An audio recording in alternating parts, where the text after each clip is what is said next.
अस्सलाम वालेकुम। मेरा नाम डॉक्टर मोहम्मद हामिद जमील है। I am an ENT specialist और मेरा इस शोबे में 8 साल से ज़ायद का तजर्बा है। आज हम जिस मौजू पे बात करेंगे वो है एलर्जी के ऊपर। ये एक ऐसा मसला है जो world wide millions of people इसकी वजह से सफ़र कर रहे हैं और उनको इस चीज़ की खबर ही नहीं होती जब तक कि बात सर से ऊपर ना गुजर जाए। आज हम इस वीडियो के ज़रिए ये बताना चाहेंगे कि हमें पता हो कि एलर्जी को आइडेंटिफाई कैसे करना है और उसका ट्रीटमेंट क्या है, कब ईएनटी स्पेशलिस्ट के पास जाना बहुत ज़रूरी है। तो सबसे पहले हम एलर्जी के ऊपर बात करेंगे कि एलर्जी होती क्या है। So basically allergy is the hypersensitization of the body due to release of some molecules and hormones that produce hypersensitivity of the body, जो कि इंसानी जिस्म में किसी भी तरह प्रेजेंट कर सकते हैं, जिसमें सांस की तकलीफ़, नाक की बंदिश, नाक से सांस लेने की तकलीफ़, खुशबू बदबू से बेजारी या फिर किसी भी तरह खारिश की सूरत में प्रेजेंट कर सकती है। अक्सर औकात हमें जो नज़ला ज़ुकाम होता है हम उसे कॉमन फ्लू या वायरल फ्लू समझकर इग्नोर कर देते हैं, जबकि वो दर हकीकत एक एलर्जी की सिम्टम होती है जिसकी ट्रीटमेंट एलर्जी की सूरत में लेना बहुत ज़रूरी होता है। तो हमें कैसे पता चलेगा कि एलर्जी और कॉमन फ्लू में क्या फ़र्क है? सो बेसिकली कॉमन फ्लू वक्ती तौर पर और कुछ दिनों के लिए होता है, जो कि खुद ब खुद भी ठीक हो सकता है या एक simple treatment for few days लेकर वो बिल्कुल ठीक हो जाता है।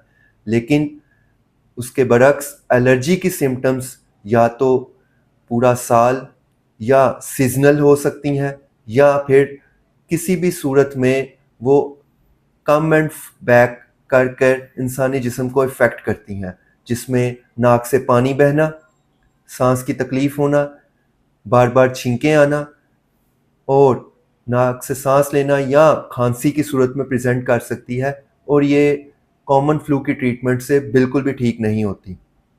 और ये सब कुछ किसी न किसी ट्रिगरिंग फैक्टर के साथ एसोसिएटेड होती हैं और वो ट्रिगरिंग फैक्टर क्या हो सकते हैं? वो डस्ट हो सकते हैं, सीजनल पोलन हो सकती है, सीजनल चेंज हो सकता है, सर्द हवा हो सकती है, तेज़ खुशबुएं हो सकती हैं, स्मोक हो सकती है, किसी किस्म का भी धुआं हो सकता है या कोई भी खाने पीने या इस्तेमाल की चीज़ भी ट्रिगरिंग फैक्टर साबित हो सकता है।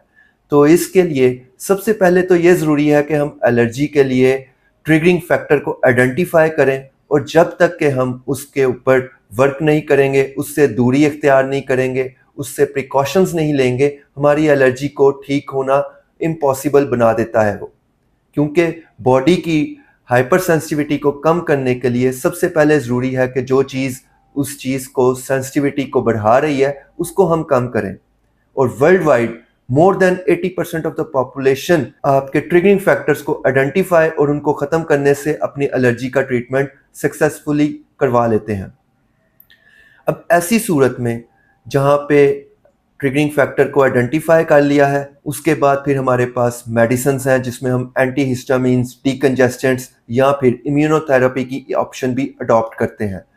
और थर्डली इसके लिए ज़रूरी है कि आप एक ईएनटी स्पेशलिस्ट को कब कंसल्ट करें, क्योंकि अगर आप एक ईएनटी स्पेशलिस्ट को एलर्जी की सिम्टम्स में कंसल्ट नहीं करेंगे तो ये आपको permanent sinusitis, chronic rhinosinusitis, year problems, hearing problems और ब्रीदिंग प्रॉब्लम्स की तरफ लेकर जा सकता है, जो कि ज़्यादा ख़तरे की बात भी साबित हो सकती है।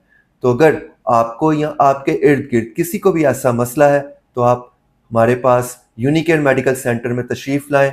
As an ENT specialist I will recommend you that I will diagnose you and I will treat you inshallah. Thank you so much.